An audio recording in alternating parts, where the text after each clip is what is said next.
The words slipped from Mia Bennett's lips before she could stop them. They hung in the crisp autumn air between her and the handsome stranger, whose steel blue eyes widened at her sudden boldness. "Kiss me like you mean it," she repeated, her voice steadier than she felt. The noisy Manhattan intersection faded around them, the morning commuters blurring into the background. 20 minutes earlier, Mia had been rushing toward her first day at Everest Media, Manhattan's fastest-growing digital marketing firm. Her portfolio clutched tightly against her chest. She'd rehearsed her introduction to the notoriously demanding CEO, Richard Hayes. After years of freelancing, this position as creative director represented everything she'd worked toward: stability, recognition, and the chance to finally prove herself in an industry that had repeatedly underestimated her. Then coffee had spilled down her carefully selected cream blouse when someone bumped into her. Not just any coffee, scalding hot, triple-shot espresso from the corner vendor, whose brew she'd hoped would calm her first-day nerves. Now, as she frantically dabbed at the spreading stain with a handful of napkins, tears of frustration threatened to ruin her meticulously applied makeup. "Here," a deep voice had said, offering a pristine white handkerchief. "Soda water and a touch of salt will take that right out." When Mia looked up, time seemed to slow. The stranger wore no tie, his collar open at the neck, revealing a hint of tanned skin. His dark hair was slightly windswept, and a 5 o'clock shadow emphasized a jawline that belonged on a magazine cover. But it was his eyes, somehow both intense and kind, that made her forget the disaster unfolding on her blouse. "I'm already late," she'd explained, accepting his handkerchief nonetheless. "First day, new job, important meeting, and now—" She gestured helplessly at the stain. "First days are overrated," he'd replied with a smile that created a dimple in his left cheek. "I skipped mine entirely." Despite everything, Mia laughed. "Must be nice having that kind of freedom." "Freedom comes with its own complications," he'd said cryptically, before guiding her toward a nearby department store. "Come on, 10 minutes, and you'll be presentable again, I promise." She should have refused, should have continued her frantic journey toward Everest Media's glass tower. Yet something about this stranger, his quiet confidence perhaps, or the way he seemed genuinely concerned about her predicament, made Mia follow him. Inside the store, he'd navigated directly to women's businesswear, selecting a silk blouse in almost the exact shade of cream as her ruined one. "This should work," he'd said, handing it to her without checking the price tag in a way that suggested money wasn't a concern. When she'd emerged from the fitting room, transformed, he'd smiled approvingly. "Perfect," he'd said, and the warmth in his voice made something flutter in her chest. "What's this important meeting about anyway?" "I'm meeting my new boss, supposedly some brilliant but intimidating businessman who built a media empire from nothing." She adjusted the collar of her new blouse. "People say he's impossible to please." "Sounds like a real tyrant," he'd replied, amusement dancing in his eyes. "Maybe you should reconsider." "Not a chance. I've worked too hard to get here." Mia had checked her watch and gasped. "I really have to go. Thank you so much for—" She gestured at the blouse, suddenly realizing she had no way to repay this unexpected kindness. "No need to thank me," he'd said, walking her back outside. "Just promise you'll knock 'em dead today." Perhaps it was his quiet confidence, or the lingering adrenaline from her morning crisis, but as they'd reached the crosswalk, Mia felt a surge of boldness. This handsome stranger, this fleeting connection amid the city's chaos, represented everything she wasn't. Spontaneous, carefree, unbound by the need to constantly prove herself. And so the words had tumbled out, surprising them both. "Kiss me like you mean it." Now, watching his shocked expression transform into something unreadable, Mia instantly regretted her impulsiveness. "I'm sorry, that was completely inappropriate. I don't know what came over me. It's just been a crazy morning and you've been so kind and—" His laugh interrupted her rambling apology. "You certainly don't do things halfway, do you?" Heat flooded her cheeks. "Usually I'm much more professional, I swear. I've just never been good at accepting help without giving something in return, and I thought— well, I don't know what I thought." The crosswalk signal changed and the crowd surged forward, but they remained still, an island in the human current. His expression softened as he studied her face. "Tell you what," he said finally, "let's make a deal. If you still want that kiss after your first day, find me at the Meridian rooftop bar at 7 tonight." Before Mia could respond, he stepped back with a smile that promised complications. "Good luck with the tyrant boss," he called over his shoulder as he merged into the crowd, leaving her breathless and bewildered on the corner. 15 minutes later, Mia stood in the impressive lobby of Everest Media, her thoughts still tangled around the stranger and her moment of madness. The receptionist's voice jolted her back to reality. "Ms. Bennett? They're waiting for you in the conference room." Mia swallowed hard, straightening her new blouse and gathering her portfolio. "Thank you, I'm ready." The executive floor buzzed with activity as the receptionist led her through a maze of glass-walled offices. Conversations paused as she passed, curious gazes following her progress. By the time they reached the conference room door, Mia's momentary confidence had been replaced by the familiar weight of anxiety. "Just breathe," she whispered to herself, then stepped into the room where 6 impeccably dressed executives sat around a polished table. Their expressions ranged from polite interest to barely concealed impatience. "Ms. Bennett, welcome to Everest," said an elegant woman with a sleek silver bob. "I'm Vivian Montgomery, VP of Operations. Please, have a seat. We were just discussing the quarterly projections." Mia settled into the indicated chair, noting the empty seat at the head of the table. "Thank you for the opportunity, Ms. Montgomery. I apologize for my tardiness. There was an incident with coffee." Vivian's lips twitched in what might have been amusement. "Richard texted that you might be slightly delayed. No matter. He's running late himself, which is unusual." She glanced toward the door. "He should be joining us momentarily." The meeting proceeded with introductions and preliminary discussions of Everest's current projects. Mia contributed where appropriate, grateful that her professional knowledge remained intact despite the morning's chaos. Still, she couldn't help glancing repeatedly at the door, her stomach tightening with each passing minute. First impressions mattered, and being late to meet the CEO, regardless of the circumstances, wasn't the start she'd hoped for. When the door finally opened, Mia rose with the others, portfolio ready, professional smile in place. Then her carefully constructed composure shattered completely. Standing in the doorway, now wearing a perfectly tailored charcoal suit and crisp blue tie, was the stranger from the crosswalk. His eyes locked with hers across the conference room, that same dimpled smile playing at the corner of his mouth. "Good morning, everyone," he said, his gaze never leaving Mia's face. "I see you've all met our new creative director." Vivian nodded. "Yes, Richard." Ms. Bennett was just about to share some of her portfolio concepts. Richard Hayes, Billionaire CEO, supposed tyrant, and the man she'd just propositioned at a crosswalk, slid into the chair at the head of the table. "Excellent," he said, leaning forward with undisguised interest. "I'm particularly eager to see what Ms. Bennett brings to the table. I have a feeling she's full of surprises." As the blood drained from her face, Mia realized with perfect clarity that her career at Everest Media had just begun in the most catastrophically unprofessional way possible, by accidentally propositioning her new boss. The 3 hours that followed ranked among the most excruciating of Mia's professional life. She managed to present her portfolio with remarkable composure given the circumstances, her voice steady, even as her mind replayed that mortifying moment at the crosswalk on an endless loop. Through it all, Richard Hayes remained the consummate professional, asking insightful questions about her design philosophy and previous work without the slightest hint that anything unusual had transpired between them. Only the occasional glint in his eyes, a flash of something that might have been amusement or challenge, betrayed any awareness of their earlier encounter. By the time the meeting concluded, Mia had almost convinced herself that he intended to pretend it never happened, a mercy, perhaps, or simply good business sense. "Impressive work, everyone," Richard said, rising from his chair. "Ms. Bennett, if you have a moment, I'd like to discuss your onboarding schedule." The other executives filed out, leaving Mia alone with the man she'd brazenly asked to kiss her mere hours ago. The conference room suddenly felt both too large and insufferably small.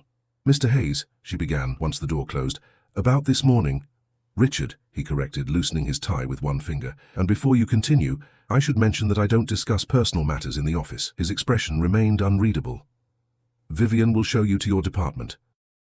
The team's eager to meet you." With that dismissal still hanging in the air, he strode from the room, leaving Mia to wonder if she'd imagined the brief pressure of his hand on her shoulder as he passed. Her new office, a corner space with windows overlooking the Manhattan skyline, should have thrilled her. Instead, as Vivian completed the tour and left her to settle in, Mia sank into her ergonomic chair and covered her face with her hands. "Knock, knock," came a cheerful voice from the doorway. "Welcome wagon delivery." Mia looked up to find a woman approximately her age, balancing 2 coffee cups and a pastry bag. Her curly auburn hair was pulled into a messy bun, and her freckled face wore an expression of friendly curiosity. "I'm Grace Winters, digital content manager and your new office neighbor," she said, placing one of the coffees on Mia's desk. "Fair warning, I've brought bribery caffeine because I need dirt on your meeting with the big boss." Despite everything, Mia found herself laughing. "That obvious, huh?" Grace perched on the edge of the desk. "Honey, the entire creative department has been taking bets on whether you'd survive the Hayes gauntlet. Most newcomers leave their first encounter looking shell-shocked, but you're remarkably intact." "Appearances can be deceiving," Mia murmured, accepting the coffee gratefully. "Spill," Grace commanded, breaking a croissant in half and offering the larger portion. "What's he like one-on-one? Still doing that intimidating silent stare thing?" Mia hesitated, weighing her response. "He wasn't what I expected," she admitted finally. Different from the reputation. Grace's eyebrows shot up. Interesting. Care to elaborate? Not particularly. Mia sipped her coffee, hoping to change the subject. Tell me about the team instead. The redhead studied her thoughtfully before acquiescing. Fair enough. You'll meet everyone officially this afternoon, but the Cliff Notes version is talented group slightly overworked, desperately in need of fresh leadership. She gestured toward Mia with her coffee cup. That's where you come in. The last creative director was more interested in pleasing Hayes than pushing boundaries. And that didn't work. Got him a corner office in our Chicago branch, actually, Grace admitted with a grimace, but the department suffered. We need someone who stands their ground, not another yes-man. Mia thought of the handkerchief, the department store, the unexpected kindness from a man reputed to be ruthlessly demanding. He doesn't strike me as someone who surrounds himself with sycophants. That's just it. Grace leaned closer, lowering her voice. Nobody really knows him. 5 years building this company from nothing, featured in every business magazine worth reading, and still somehow manages to keep his personal life completely private. She brushed croissant crumbs from her skirt. The official story is classic rags to riches. Brilliant college dropout builds revolutionary algorithm, secures venture capital, transforms digital marketing landscape. And the unofficial story, Grace grinned, that's where it gets interesting. Rumors range from secretly royalty to former black ops. The only facts anyone's confirmed are that he grew up somewhere in the Midwest, never married, and donates ridiculous amounts to literacy programs. Before Mia could probe further, her phone chimed with a calendar notification. Department meeting in 10 minutes, she read aloud. Perfect timing, Grace said, hopping off the desk. Ready to meet your minions? The afternoon passed in a whirlwind of introductions, project briefings, and bureaucratic necessities. By 5 o'clock, Mia had met her entire 14-person team, reviewed 3 major campaigns in development, and signed enough paperwork to give her a hand cramp. Richard Hayes made no further appearances, though his presence loomed over every conversation. She was just packing up her things when Vivian appeared at her door. Richard asked me to give you this, the older woman said, handing over a sleek folder embossed with the company logo. He wants your input on the Preston Hotel's pitch by tomorrow morning. Mia accepted the folder, noting its substantial weight. Of course. I'll review it tonight. Vivian lingered, her professional demeanor softening slightly. It's unusual, you know. What is? Richard giving a new hire direct input on our biggest prospective client. She studied Mia with newfound interest. He must see something special in your work. After Vivian departed, Mia opened the folder to find not only the Preston Hotel's materials, but also a handwritten note on Everest letterhead. The offer still stands. 7 p.m. Her pulse quickened as she recalled his parting words at the crosswalk. If you still want that kiss after your first day, find me at the Meridian Rooftop Bar at 7 tonight.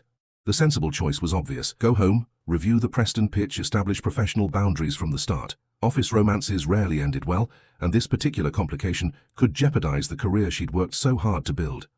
Yet as Mia stared at the bold, confident handwriting, she couldn't ignore the persistent tug of curiosity. What kind of CEO bought strange women new blouses and offered them handkerchiefs? What was behind that carefully maintained public persona? And why, despite every professional instinct warning against it, did she still want to discover how Richard Hayes might kiss if he truly meant it? At 6:55 p.m., Mia stepped off the elevator onto the Meridian's rooftop level, her decision made. She'd changed into a simple black dress she kept in her office for after-work events, applied fresh lipstick, and liberated her hair from its professional updo. The maitre d' escorted her past candlelit tables to a secluded corner where Richard stood at the balcony rail, silhouetted against Manhattan's glittering skyline. He turned at her approach, his expression warming as he took in her appearance. You came. Apparently I make questionable decisions with remarkable consistency, Mia replied, joining him at the rail. Though in my defense, when I propositioned you this morning, I didn't know you were my boss. Would it have mattered? The directness of his question caught her off guard. Mia considered this. Probably. I tend to keep my professional and personal lives strictly separated. And now I'm breaking my own rules, clearly. She gestured toward the skyline. Nice view. Do you bring all your new employees here? Just the ones who asked me to kiss them before knowing my name. The amusement in his voice took any sting from the words. I ordered champagne. I hope that's acceptable. Celebration seems premature, given the potential HR nightmare we're creating, Mia observed dryly. Richard's laugh was unexpectedly rich. I like you, Mia Bennett. That's rare enough to merit champagne. A server appeared with the promised bottle and 2 flutes. Once they were alone again, Richard raised his glass. To breaking rules, occasionally and selectively. Mia clinked her glass against his. To professional boundaries and the complex ethics of office romances. Always so careful, he murmured, his eyes never leaving hers as they both drank. I'm curious. What made you say those words this morning? You don't strike me as impulsive. The champagne's effervescence matched the strange lightness in her chest. I'm not, usually, but there was something about that moment. She paused, searching for the right words. For years I've calculated every career move, every professional risk. This morning when you helped me, a stranger, without expecting anything in return, it reminded me that not everything needs to be a transaction. So you decided to proposition me? I decided to do something completely uncharacteristic, Mia corrected. Something with no strategic value or professional calculation. Just pure impulse. Richard studied her for a long moment. And now that you know who I am. Now I know it was a terrible idea. She set her glass down decisively. Mr. Hayes, Richard, I value this opportunity at Everest Media too much to complicate it. What I did this morning was inappropriate regardless of the circumstances. I see. His expression revealed nothing as he moved slightly closer. And if I told you I haven't stopped thinking about your proposition all day? That I found your boldness refreshing in a world where people primarily want things from me? Mia swallowed hard. I'd say that's precisely why we should keep our relationship strictly professional. Always so careful, Richard repeated softly. His fingers brushed hers on the railing, the contact sending an electric current up her arm. What if just once we weren't? The champagne, the city lights, the dangerous proximity, everything conspired against Mia's better judgment. As Richard leaned incrementally closer, she found herself unable to step away. This is a mistake, she whispered, even as her eyes dropped to his lips. Probably, he agreed, his voice equally low, but sometimes the best decisions look like mistakes at first glance. His hand came up to cup her cheek, and Mia knew with perfect clarity that whatever happened next would irreversibly alter the path she'd so carefully charted for herself. Their lips never met. Just as Richard leaned forward, his phone erupted with an insistent ringtone. His expression shifted instantly from intimate to professional as he checked the screen. I need to take this, he said, stepping back. Excuse me. The interruption broke whatever spell had momentarily clouded Mia's judgment. As Richard moved away to answer his call, she pressed cool fingers to her flushed cheeks, silently berating herself for nearly crossing a line she'd promised herself to respect. He returned minutes later, his earlier warmth replaced by apologetic professionalism. I'm sorry, but I need to handle an urgent situation with our London office, he explained, reaching for his jacket. Rain check? The disappointment that flashed through her surprised Mia with its intensity. Actually, this interruption is probably for the best, she said, gathering her purse. We both know this would be complicated. Richard paused, his gaze searching her face. Complicated doesn't always mean wrong, Mia. In this case, I think it does, she replied softly. I've worked too hard to be taken seriously in this industry. The last thing I need is rumors that I slept my way into a director position. His expression hardened, almost imperceptibly. Is that what you think would happen? It doesn't matter what I think. Perception creates reality in corporate environments, and you know it. Mia straightened her shoulders. I'll have my notes on the Preston pitch to you first thing tomorrow. Before he could respond, she turned and walked toward the elevator, feeling his eyes on her back with every step. Only when the doors closed between them did she release the breath she'd been holding. The following week established a rhythm that was equal parts challenging and exhilarating. By day, Mia threw herself into revitalizing Everest's creative department, implementing new workflows and encouraging her team to push boundaries they'd previously avoided. By night, she worked relentlessly on the Preston Hotels campaign, determined to prove her value through results rather than personal connections. Richard maintained a scrupulously professional distance, their interactions limited to formal meetings, where others were always present. If their colleagues noticed any tension, they attributed it to the high-stakes Preston pitch, which had become Everest's top priority. The client's arriving tomorrow, Grace informed Mia, as they reviewed presentation materials late Wednesday evening. Word is they've already turned down proposals from 3 top agencies. Mia nodded, making a final adjustment to the mock-up displayed on her tablet. Then we'll just have to wow them with something those agencies couldn't offer. Confidence. I like it, Grace said with a grin. Though between us, Hayes has been unusually hands-on with this one. He typically leaves creative direction to the department. He's the CEO. Everything ultimately requires his approval. True, but he's never attended every single planning meeting before. Grace gave her a sidelong glance. You must have made quite an impression. Before Mia could formulate a suitably neutral response, Vivian appeared in the doorway. Mia, do you have a moment? Richard would like to speak with you before tomorrow's presentation. Grace raised her eyebrows meaningfully as Mia gathered her materials. Good luck, she whispered. Remember, eye contact and no backing down. That's how you handle the big boss. Mia found Richard in his corner office, suit jacket discarded, sleeves rolled up as he studied figures on multiple screens. The setting sun cast amber light across the space, softening the room's otherwise stark modernity. He looked up when she entered, fatigue evident in the lines around his eyes. "You wanted to see me?" she asked, remaining near the door. "Come in, please. Close the door." He gestured toward the chair opposite his desk. "How confident are you about tomorrow's presentation?" Mia sat, placing her tablet on his desk. "Very.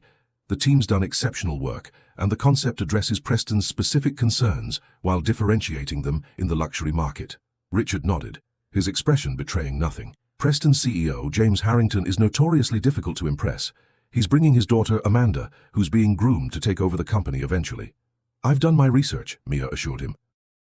"Amanda has a background in environmental sustainability and has been pushing for greener initiatives across their properties. We've incorporated that into our strategy." "Good." Richard leaned back in his chair, studying her thoughtfully. "There's something else you should know about the Harringtons." The serious tone in his voice made Mia sit straighter. "What is it?" "Amanda and I have history." He delivered this information with careful neutrality. "We were engaged briefly 3 years ago. The relationship ended poorly." Mia absorbed this unexpected revelation. "I see. Will that affect our chances?" "It shouldn't. James values results over personal matters." Richard's fingers tapped a restless rhythm on his desk. "However, Amanda may be less objective." "Why tell me this now? The presentation is hours away." Richard's gaze held hers steadily. "Because I need you to lead it without me." "What?" Mia couldn't hide her surprise. "But you've been involved in every aspect of planning. The client will expect you to be there. I've been called to an emergency board meeting in Chicago. I'm flying out within the hour." He pushed a folder across the desk toward her. "Everything you need to know about Preston's financials and expansion goals is in here. You're more than capable, Mia. I wouldn't entrust this to you otherwise." The vote of confidence both pleased and unsettled her. "You realize this puts enormous pressure on my first major presentation as creative director?" "I do." His expression softened marginally, "and I wouldn't ask if there were any alternative. The truth is, your concept is stronger than anything we've previously presented to Preston. Your team respects you, and you understand the client's needs better than anyone else in the department." Mia considered this, weighing the risk against the opportunity. "All right," she said finally. "I'll handle it." Relief flickered across his face. "Thank you. Vivian will attend for operational details, but creative direction is entirely your domain." As Mia rose to leave, Richard added, "About the other night. It's forgotten," she interrupted quickly. Something like disappointment crossed his features. Of course, professional boundaries. Back in her office, Mia worked well past midnight, familiarizing herself with every detail in Richard's folder. By the time she finally left the building, Manhattan streets had quieted, and her confidence in tomorrow's presentation had solidified into steely determination. Morning arrived with a text from Richard. "Trust your instincts. The Preston account is yours to win." The presentation room buzzed with nervous energy as Mia briefed her team one final time. "Remember, we're offering them more than a marketing strategy. We're providing a vision for their future," she emphasized, straightening her charcoal suit jacket. When Vivian escorted the Harringtons into the room precisely at 10 o'clock, Mia stepped forward with practiced poise. James Harrington, a silver-haired man with piercing eyes and an expensive watch, assessed her with obvious skepticism. "Ms. Bennett," he said, accepting her handshake. "I was expecting Richard Hayes." "Mr. Hayes sends his apologies. He was called to Chicago on urgent business," Mia replied smoothly. "I'm the creative director overseeing your account, and I assure you this presentation has his complete confidence." James's expression remained doubtful, but he nodded curtly before introducing his daughter. Amanda Harrington was strikingly elegant in a tailored navy dress, her blonde hair swept into an immaculate chignon. Her smile didn't reach her eyes as she clasped Mia's hand. "How interesting," she murmured. "Richard usually handles premium accounts personally. You must be very special." The subtle emphasis wasn't lost on Mia. "I simply have the expertise Preston Hotels requires," she responded evenly. "Shall we begin?"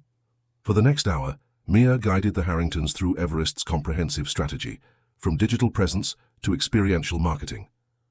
Despite Amanda's occasional cutting remarks and James's intimidating silence, Mia maintained her composure, addressing objections with data-driven responses and genuine passion for the concept. When she concluded, the room fell silent. James Harrington studied the projections one last time before clearing his throat. "Impressive work, Ms. Bennett. You've clearly done your homework on our market position." Relief washed through her. "Thank you, Mr. Harrington. However," he continued, "we'll need time to consider all our options. We'll contact you with our decision by week's end." As the meeting disbanded, Amanda lingered, waiting until they were alone before approaching Mia. "A word of advice," she said, her voice deceptively pleasant. "Richard Hayes has a pattern of elevating women professionally while pursuing them personally. When the inevitable crash occurs, guess which part of the relationship survives?" Mia kept her expression neutral. "I'm not sure what you're implying, Ms. Harrington, but my relationship with Mr. Hayes is strictly professional." Amanda's laugh held no warmth. "That's what I thought too, until I discovered he was more interested in my father's hotel chain than in me. Just be careful. Richard's charm is as calculated as everything else about him." The accusation lingered in Mia's mind long after the Harringtons departed. Though she tried to dismiss it as the bitterness of a former relationship, Amanda's warning had touched on her own unacknowledged concerns about Richard's interest in her. By evening, exhaustion had replaced the adrenaline of the presentation. Mia was packing up to leave when Vivian appeared at her door. "James Harrington just called," she announced without preamble. "They want a second presentation tomorrow morning." "Tomorrow?" Mia echoed in disbelief. "That's highly unusual." Apparently, Amanda had some concerns about the sustainability metrics. "James wants more concrete projections before making his decision." Vivian looked apologetic. "Richard's still in Chicago, so you'll need to handle this follow-up as well." After Vivian left, Mia called her team together for an emergency session. Hours passed as they refined projections and strengthened their environmental initiatives. By midnight, they had a compelling addendum to their original presentation. "Go home, everyone," Mia instructed her bleary-eyed team. "I'll make the final revisions and see you in the morning." Grace lingered after the others departed.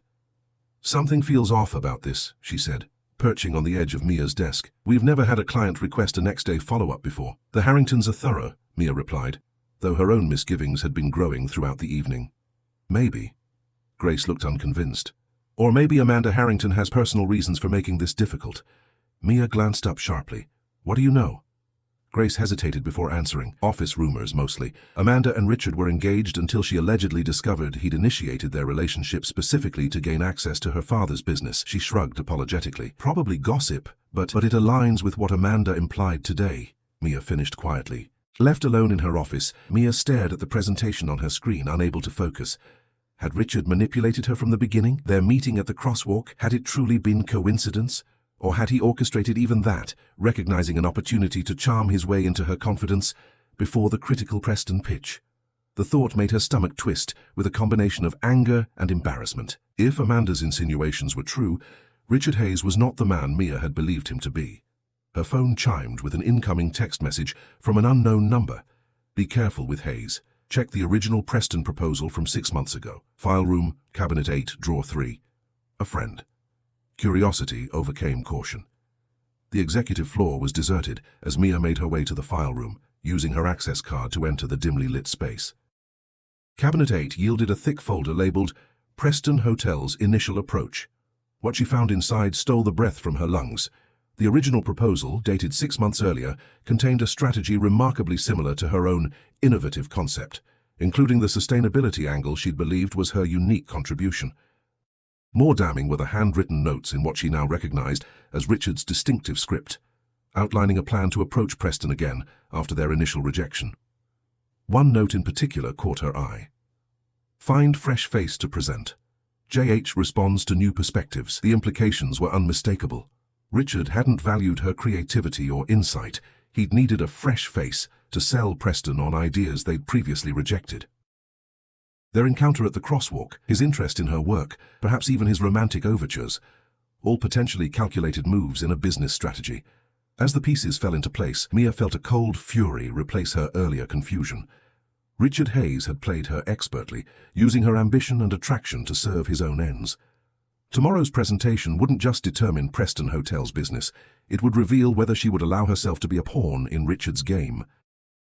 By dawn, Mia had made her decision. When her phone rang shortly after 6 a.m., she wasn't surprised to see Richard's name on the screen. "I just landed," he said without preamble. "Vivian told me about the second presentation. I'm heading straight to the office to join you." "That won't be necessary," Mia replied, her voice carefully controlled. "I've got everything under control." A pause. "Mia, is everything all right?" "Perfectly." She took a steadying breath. "I found the original Preston proposal, Richard. The one from 6 months ago." The silence that followed told her everything she needed to know. "We'll discuss this after the presentation," he said finally, his tone unreadable. "Don't do anything rash." I'm doing exactly what you hired me to do, Mia answered, presenting a compelling strategy to an important client. As she ended the call, Mia checked her reflection in her office window. The woman who gazed back at her looked different somehow, stronger perhaps, or simply wiser. Whatever happened next, she would face it on her own terms, not as Richard Hayes's carefully selected pawn. Richard arrived at Everest Media 20 minutes before the scheduled presentation, his usual immaculate appearance slightly disheveled from the overnight flight. He found Mia in the conference room, calmly arranging presentation materials while her team made final adjustments to the visual displays. "We need to talk," he said quietly, drawing her aside. Mia met his gaze with cool professionalism. "The Harringtons will be here in 15 minutes. Whatever you have to say can wait." "It can't." His voice held an urgency she hadn't heard before. "The file you found, it's not what you think." "Really?" Mia arched an eyebrow. "Because it looks exactly like you recycled a rejected proposal and used me as a fresh face to sell it." Richard ran a hand through his already disheveled hair. "That's not—" He stopped, seemingly reconsidering his words. "Yes, parts of the strategy are similar, but not for the reasons you're assuming." Before she could respond, Vivian appeared at the door. "The Harringtons are early. They're heading up now." "Perfect timing," Mia murmured to Richard. "Looks like your explanation will have to wait." The tension in the room was palpable when James and Amanda Harrington entered. James seemed surprised to see Richard, while Amanda's lips curved into a knowing smile. "Richard," she said, her tone falsely sweet, "I thought you were in Chicago." "I returned this morning," he replied evenly. "I wouldn't miss this presentation." James Harrington looked between them with shrewd eyes before turning to Mia. "Ms. Bennett, I understand you have additional sustainability projections for us?" "Yes, Mr. Harrington." Mia gestured toward the seats. "If everyone's ready, we can begin." As the lights dimmed for the presentation, Mia felt a curious sense of calm descend. The betrayal she'd felt upon discovering the file had crystallized into something harder overnight: determination. Whatever game Richard was playing, she would not be its unwitting piece. "Before I share our enhanced sustainability metrics," she began, "I'd like to address something important." She met James Harrington's gaze directly. "In preparing for today, I discovered that Everest Media presented a similar proposal to Preston Hotels 6 months ago." The room went utterly still. From the corner of her eye, Mia saw Richard stiffen, while Amanda leaned forward with barely concealed satisfaction. "I believe in transparency," Mia continued steadily, "and I believe you deserve to know that while the core strategy remains similar, my team has substantially evolved and strengthened the approach based on Preston Hotel's changing market position and the growing demand for authentic sustainability in luxury travel." James Harrington's expression remained unreadable. "Go on."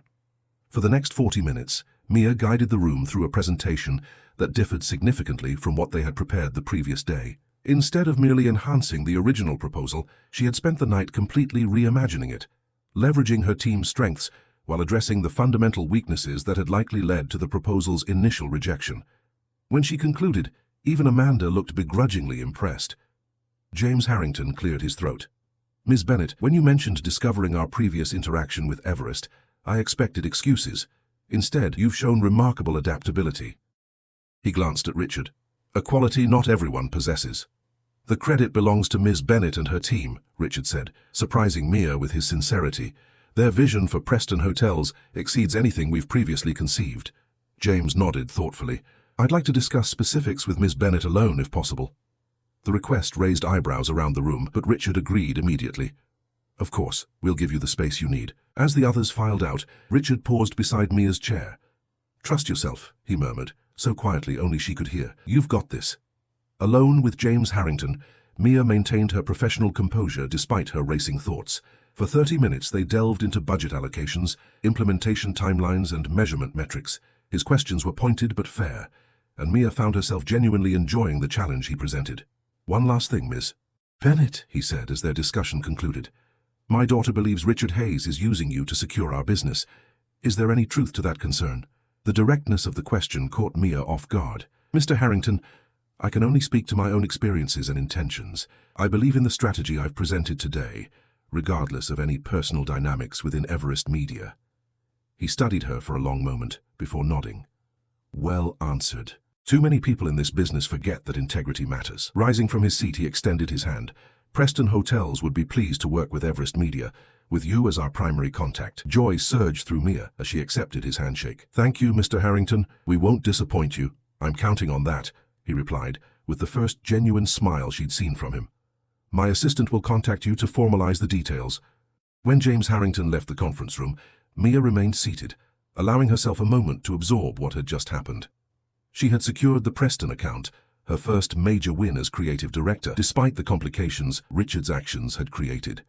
The door opened again, and Amanda Harrington stepped inside, her expression considerably less friendly than her father's had been. "Congratulations," she said, the word holding no warmth. "You managed to impress my father, which isn't easy." "Thank you," Mia replied cautiously.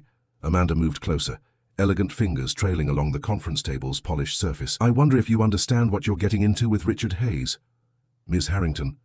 "He'll charm you," Amanda continued as if Mia hadn't spoken. "Make you feel special, valued for your mind rather than just your appearance. That's his particular talent, seeing what people need and becoming exactly that." Her perfectly manicured hand stilled. "Until he gets what he wants." Mia met her gaze steadily. "With all due respect, your past with Richard has nothing to do with me or this account." "It has everything to do with you," Amanda countered, "because you're making the same mistake I did, believing he sees you as anything more than a means to an end." She moved toward the door, pausing with her hand on the handle. "The proposal you found, it wasn't rejected.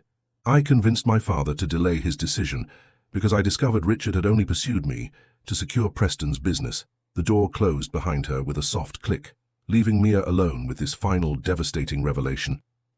She found Richard waiting in her office, standing at the window with his back to the door. He turned when she entered, his expression guarded. "Well, did we get the account?" "We did," Mia confirmed, setting her materials on the desk between them. "No thanks to your manipulations?" Richard exhaled slowly. "Mia, I need you to listen." "No," she interrupted, anger finally breaking through her professional veneer. "I need you to listen. Did you orchestrate our meeting at the crosswalk? Was that all part of your plan to win Preston Hotels?" "Of course not," he said, looking genuinely startled by the accusation. "That was completely coincidental." "Then explain the file I found. Explain why Amanda believes you only dated her to secure her father's business. Explain why your handwritten notes specifically mentioned finding a fresh face to present to James Harrington." Richard's shoulders sagged slightly as he sank into the chair across from her desk. "I can see how this looks," he admitted, "but it's not what you think, or what Amanda believes." "Then what is it?" "6 months ago, we presented a strong proposal to Preston Hotels," he began, holding her gaze. "James seemed impressed, but suddenly withdrew from negotiations after Amanda and I ended our engagement. At the time, I believed it was simply fallout from our personal relationship." Mia crossed her arms. "And when did you start dating Amanda?" "We met at an industry conference nearly a year ago," Richard said, "before Preston Hotels was ever on Everest's radar. The relationship progressed naturally. At least I thought it did." He rubbed his temples. "When the engagement ended, Amanda accused me of using her to get to her father. It wasn't true, but she convinced James it was.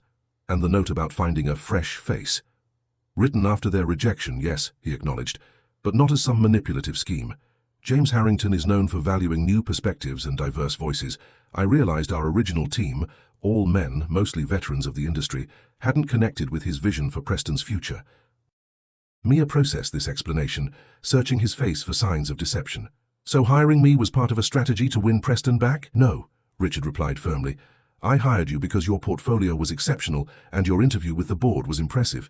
The Preston account wasn't even on the table when we made you the offer." He leaned forward. "When you spilled coffee on your blouse that morning, I genuinely didn't know who you were. I was just trying to help. And proposing drinks at the Meridian?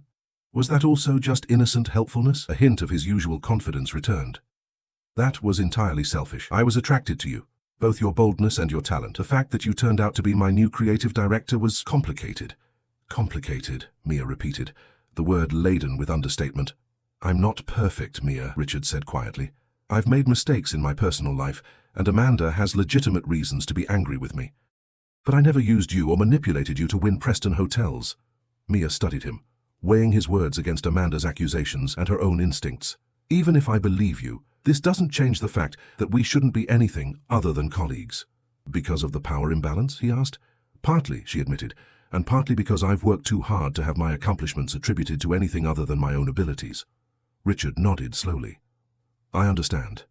He rose to leave, then paused. "For what it's worth, what you did in that presentation today, completely reimagining our approach overnight, standing your ground with the Harringtons, that was all you, Mia, and it was remarkable." The sincerity in his voice made something warm unfurl in her chest, but she tamped it down. "Thank you. Now, if you don't mind, I have a team to congratulate and a major new account to implement. 3 months passed in a whirlwind of activity as Mia led the Preston Hotel's launch. The campaign exceeded expectations, with early metrics showing significant growth in both bookings and social engagement. James Harrington became one of Everest's most vocal advocates, opening doors to other luxury hospitality clients. Throughout this period, Richard maintained a respectful professional distance. Their interactions were cordial but limited, focused entirely on business matters. If others noticed the careful boundaries between them, no one mentioned it. By summer, Mia's department had expanded to handle their growing client roster, and her position at Everest was unquestionably secure. The office whispers about her rapid rise had faded, replaced by genuine respect for her creative vision and leadership. On the evening of the Preston campaign's official quarterly review, a resounding success by every metric, Mia found herself alone in the office, savoring the quiet satisfaction of achievement. A knock at her door broke the silence. Richard stood in the doorway looking somewhat different than she remembered. More relaxed perhaps in jeans and a casual button-down shirt rather than his usual tailored suit. "Congratulations," he said. "The quarterly numbers are exceptional." "Thank you." Mia leaned back in her chair. The team really delivered. They had excellent leadership. He hesitated, then stepped fully into her office. "I have something to tell you. I've decided to step back from day-to-day operations at Everest."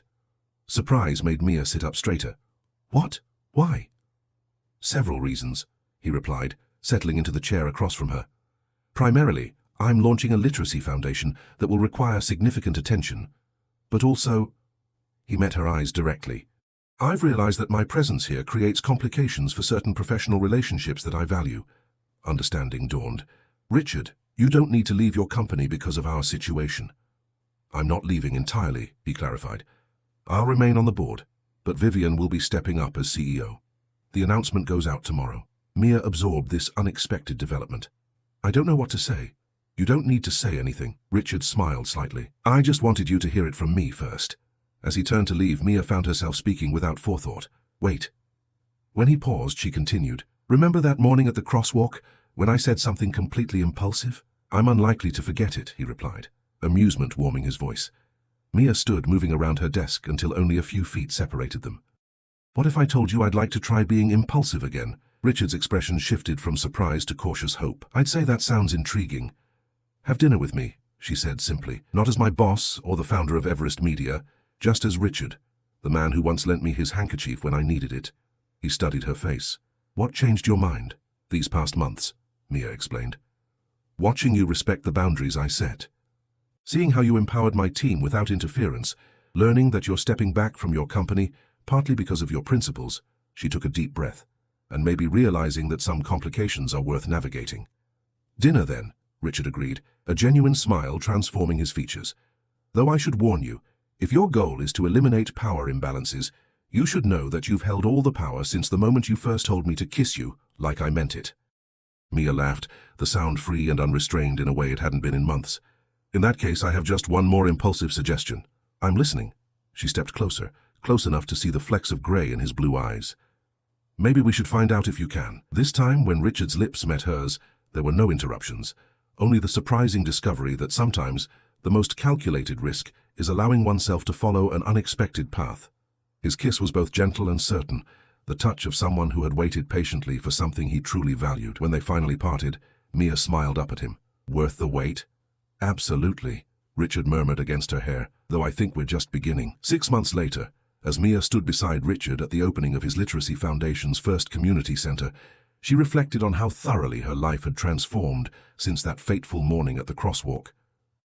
Her career had flourished, with Everest's creative department now recognized as an industry leader under her direction. Meanwhile, her relationship with Richard had deepened into something neither of them had anticipated, a partnership based on mutual respect, shared values, and genuine connection. "Penny for your thoughts?" Richard asked, his hand warm against the small of her back. Mia leaned into his touch. "I was just thinking about impulses and calculations," she replied. "And how sometimes the best decisions look like mistakes at first glance." His smile, the real one with the dimple she'd first noticed that morning, appeared. "Speaking of impulses," he said, leading her away from the crowded reception, "there's something I've been wanting to ask you." As Richard took her hand in his, Mia realized that some questions, like some kisses, were worth waiting for, especially when they led to beginnings rather than endings. And whatever he asked next, her answer would be the easiest decision she'd ever made.